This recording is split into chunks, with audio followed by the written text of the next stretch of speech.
erasure.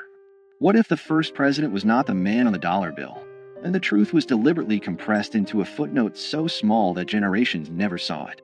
Because before George Washington placed his hand on the Bible in 1789, another man had already held the title of President of the United States. His name was John Hanson, and the fact that most Americans have never heard that name is not an accident.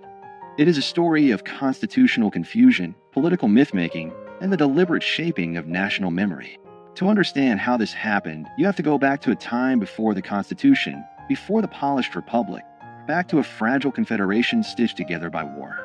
In 1776, the 13 colonies declared independence from Britain, but independence was only the beginning. What followed was chaos: unpaid soldiers, collapsing currency, foreign threats, and states that behaved like small, suspicious countries rather than a unified nation. The fledgling United States needed structure. It needed coordination. It needed leadership. So in 1781, after years of debate, the states ratified the Articles of Confederation, creating the first national government of the United States. This government did not have an executive branch like we know today. There was no powerful presidency, no cabinet, no centralized authority commanding armies or vetoing legislation. Instead, there was Congress. And Congress elected a presiding officer. That office carried a formal title, President of the United States, and Congress assembled. On November 5, 1781, that office was filled by John Hanson. Hanson was not a general. He was not a towering plantation owner from Virginia. He was a merchant and statesman from Maryland. But when Congress selected him as its presiding officer, he became by title President of the United States. This was not symbolic. Under the Articles of Confederation, Congress was the national government. There was no separate executive. The President of Congress signed documents, corresponded with foreign powers, oversaw administrative matters, and in many ways embodied the leadership of the nation. Hanson served a one-year term. During that time, the Revolutionary War was still underway. He dealt with financial instability, troop demobilization, and diplomatic recognition. He presided over Congress as it accepted the British surrender at Yorktown's aftermath and navigated the fragile early sovereignty of the new republic.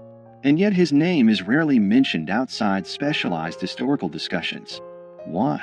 Because after the war ended and the weaknesses of the Articles of Confederation became undeniable, a new document was drafted, the Constitution of 1787.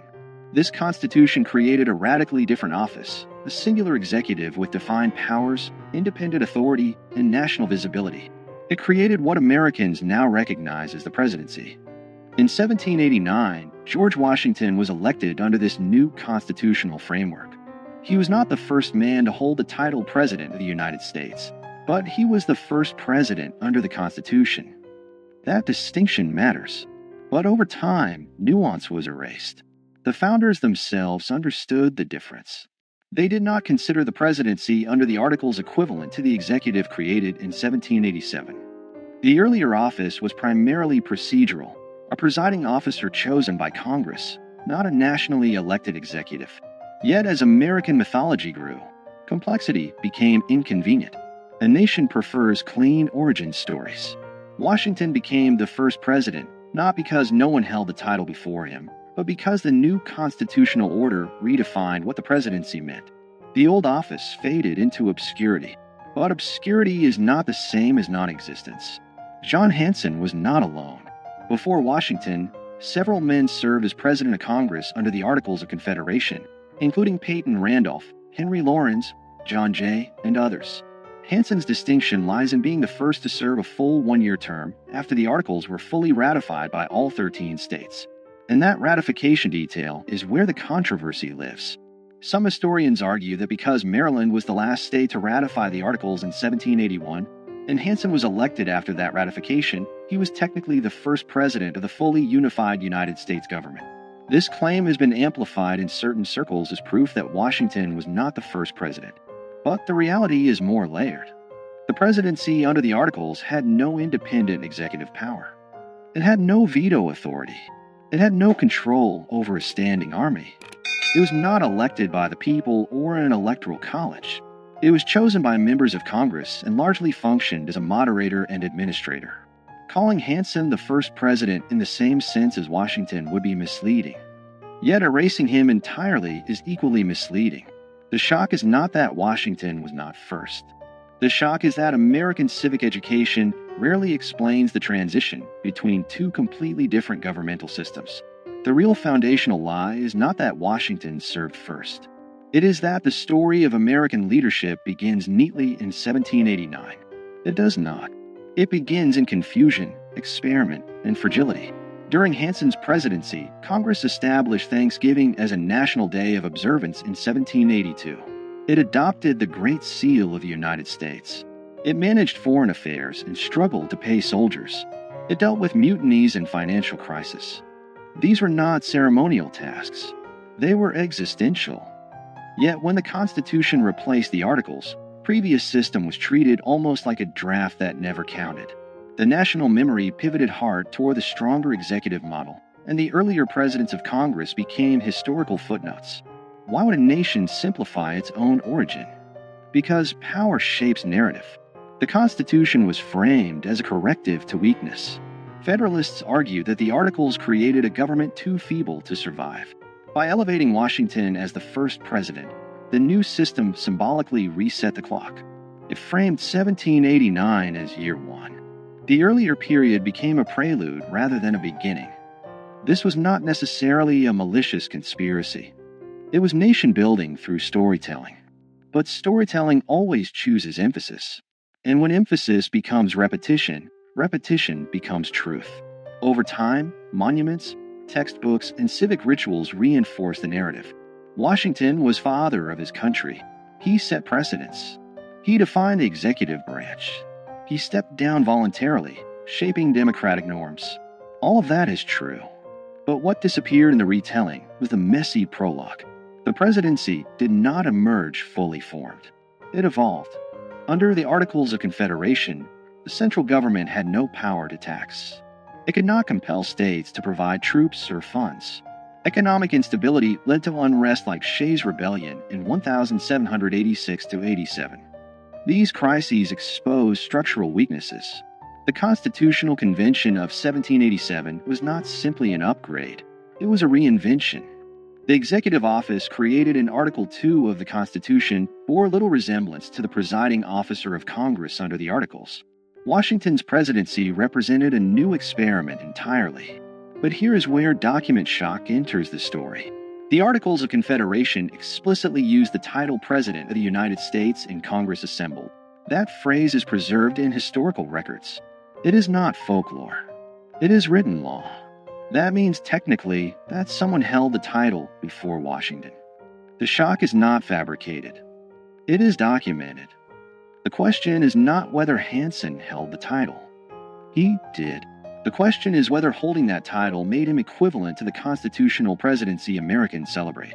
It did not. But the refusal to explain that difference clearly has fueled decades of confusion, and in some cases, deliberate myth-making. In the 20th century, certain advocacy groups and state historians promoted Hanson as the real first president, sometimes to elevate regional pride or challenge federal narratives. Statues were erected. Claims were printed in pamphlets. The nuance disappeared again, this time in the opposite direction.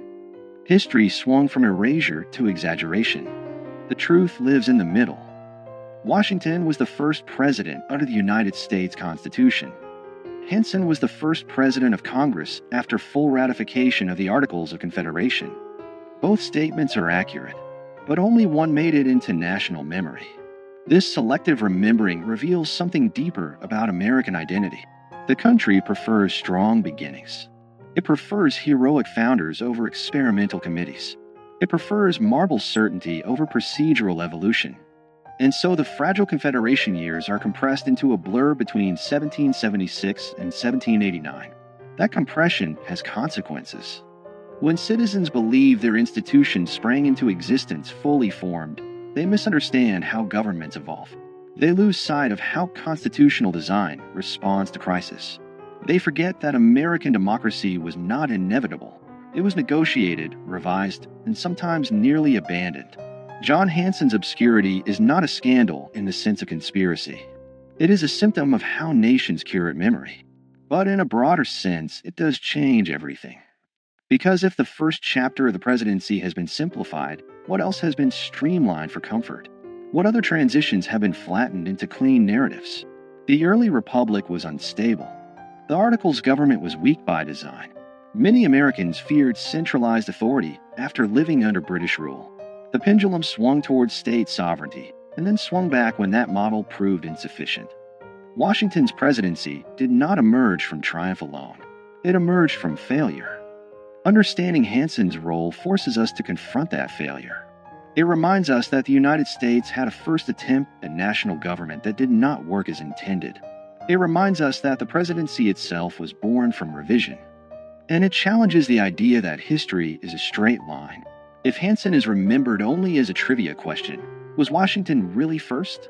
The deeper lesson is missed. The deeper lesson is institutional transformation. The presidency Americans know today is not static. It has expanded dramatically since 1789. Executive power has grown through war, legislation, judicial interpretation, and precedent. From Washington's cautious leadership to the sweeping authority exercised during the Civil War under Abraham Lincoln, to the global executive power of modern administrations, the office has continuously evolved.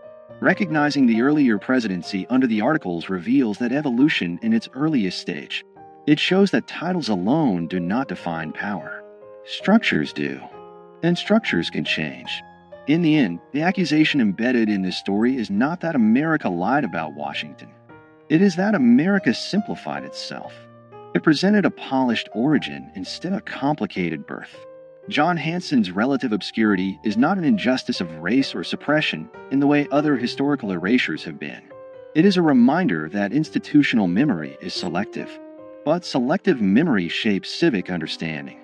When citizens learn that there was a president before Washington, even if only in a different governmental form, they are forced to reconsider what first really means.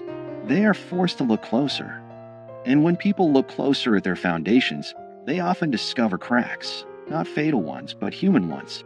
That discovery does not weaken democracy. It strengthens it.